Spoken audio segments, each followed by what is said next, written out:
Hey everyone, Scott here to discuss Oblivion, starring Tom Cruise, Morgan Freeman, Andrea Riseborough, Olga Kurilenko, Nikolaj Coster-Waldau, I don't know if I said the name right, please forgive me, Melissa Leo, and Zoe Bell, wherever she was, directed by Joseph Kosinski. Now, before I get into this movie, I have reviewed a couple of Joseph Kosinski films like Tron Legacy and Top Gun Maverick. So I will be watching those movies in spirit and catching up with his filmography from this to the new F1 movie, as that looks actually pretty good. I'm not going to lie, it actually looks pretty good. So let's see how this goes, as I have seen this movie before as well as the rest of them. But what do I feel about it? Let's get into the movie. In an abandoned world of the year 2077, on Earth, Jack Harper, played by Tom Cruise, is haunted by his dreams as he works with Victoria, played by Andrea Riseborough, to fight a war against some bugs or aliens or something, as their boss Sally, played by Melissa Leo, is the creator of the robots scanning for bugs or aliens, and Jack goes out as maintenance for the robots as he gets out. It goes out to fix the robots, and I like the cinematography for this movie, as this shots on the sky look absolutely beautiful, as director Joseph Kosinski, like in Tron Legacy, which I reviewed before, has a vision of this world, and he'll work with Tom Cruise again in Top Gun Maverick, which is another movie I reviewed before, and he gets a good performance out of Tom Cruise, whereas he gave him a great performance in Top Gun Maverick, and the deserted world looked actually pretty good. Jack imagines the last Super Bowl game before hell broke loose in the area, and that was played on an abandoned football field, and tells the story about the game until a dog approaches Jack, and the robot he almost and the robot he fixed almost shoots at the doggy, and Jack, but it knows him and flies away as the dog is gone, and Jack continues on his adventure and spots a sinkhole of some kind where he goes down while Victoria sends him back up Jack's way, as he almost falls down another hole and climbs a bridge of some kind and falls for a trap as they almost catch him until he escapes and sees something as well as shoots it. And there's too many of them as he climbs up but falls down, and a robot comes to his rescue and saves his life. And the special effects was good, but in my opinion, not too great, but they were acceptable. Jack walks back to his ship, or flies back to his ship, as his bike was stolen, and comes back to base for the night as he showers, as well as brings back a book, which feels weird. And he brings Victoria back a flower, and she throws it away as it was a danger to their society. And I'm reminded of Avatar, where he's literally a sky person, which is what the people that were human are called in the two Avatar films. As Victoria takes a swim and forces Jack in the pool and smooch up a storm like they're lovers, which feels believable because he's Tom Cruise. I mean, come on. And Jack eventually wakes up from a dream as a huge kaboom happens, and Jack goes to it, and this is a very pretty looking movie with a predictable storyline at best. Jack remembers something from his previous life and breaks into the building and searches everywhere, and he rides back, while reporting to Victoria until he gets blocked off and he lands near a cabin with some records as well as a basketball court. And it looks pleasant compared to the disaster from the war caused, and he relaxes outside and remembers more of his memory until he hears, which was nicely filmed by director Joseph Kosinski, and Jack sees a ship coming by, and Sally tells Victoria and Jack to stand down, but Jack refuses and looks anyways and finds human survivors, including a woman in his memory named Julia, played by Olga Kurilenko. And Jack tells the robot to stand down from killing the survivors, and he brings her up to the sky. And this piece of action sequence, as well as the special effects in that scene, were acceptable. Jack brings Julia to Victoria, and she wakes up recognizing Jack, and faints again as they hospitalize Julia and tell her about how she escaped the crash, and Jack witnessed and saved her from. And she learns it's been 60 years since the war began. Well, she needs to rest, and she has dinner with them and asks her questions about what her mission is.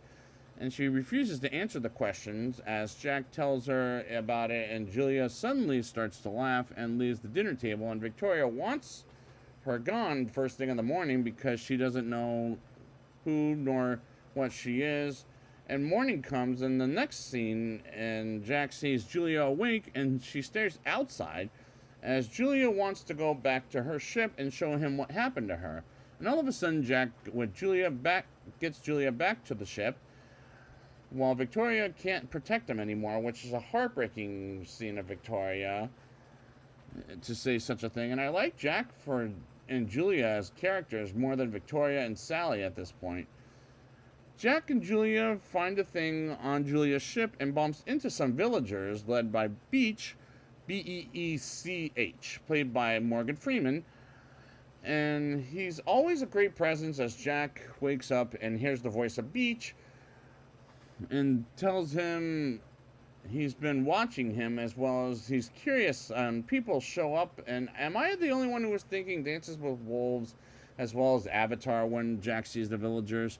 Because this is when the movie gets predictable, and he meets Sergeant Sykes, played by Nikolaj Coster-Waldau, forgive me if I said that wrong, who doesn't believe in him, and this beginning of two looked, and this is beginning to look familiar, and the most unoriginal way possible. And Beach believes Jack can end the war, stopping the drones from attacking them, and Sykes shoots Jack to the ground as Beach smokes a cigar. And one problem I have is it's been 60 years since the cigars got blown up, and how did he get one to begin with, which bothers me to begin with.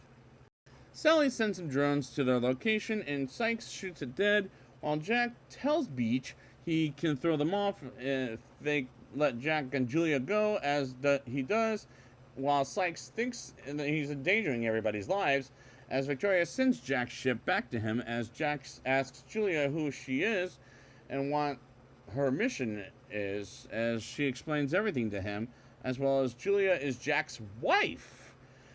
And they fell in love in the beginning of time, of when this movie starts, and refreshes Jack's memory, and he starts to remember how he proposed until Victoria sees them, and she sends her drone to Jack, and Julia and Victoria feels betrayed and says they're no longer an effective team, and their tower blows up and kills off Victoria, and this is not turning into a great movie, but at best it's acceptable.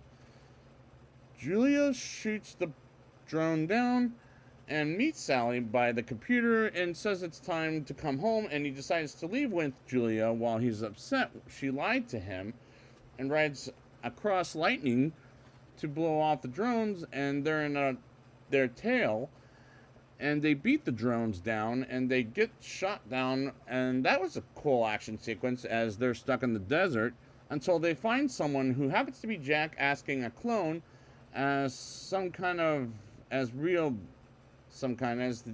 real Jack beats up the clone Jack, which looked pretty distracting, by the way.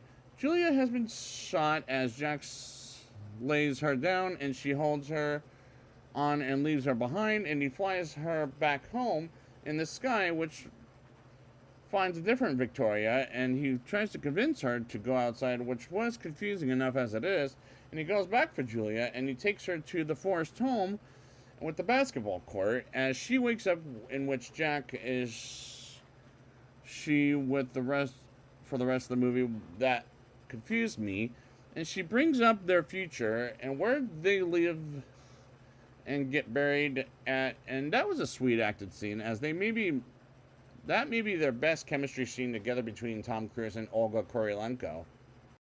Jack decides to help the villagers as he takes Julia with him, as they're encountered by Sykes and Beach, and Sally sends some drones in to attack them, while Jack learns what to do, and Sally and how to destroy her ship, and pulls a string off a drone to get on their side, and Jack learns he was a commander of the villagers, and a few drones destroy their area as they fight the drones, as some villagers get killed but Beach shoots at them, and Julia shoots at it, and the drone almost kills off the villagers, and saved by Sykes and Jack, makes it down from a fire coming towards them, and this sequence is pretty well staged. Jack says the drone made a good is destroyed. They made good the anyways, it's destroyed. And Jack and Julia go into space and destroy the drones forever as Jack makes her fall asleep and Jack takes her on his ship to destroy Sally in space. And Jack thinks about how he was greeted in space with Victoria, and he comes approaching Sally to deliver the survivor. And I couldn't tell you what was going on at this point because I don't get it. While Jack stops thinking about how he got in with Victoria and just gets in by himself and wants Julia to live, as this is the only way, and almost lands, and he sees all the bodies are in torpedoes. Sally says he's doing the right thing, and he brings Beach, to the aircraft, while Julia ends up at the lake house as Jack blows up at the spacecraft and their drones and everything as everybody on the Earth lives.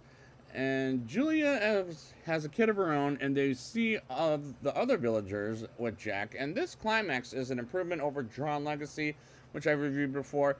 But was it as good as that movie? Let's get to the rating and find out, because I don't remember Tron Legacy being as good.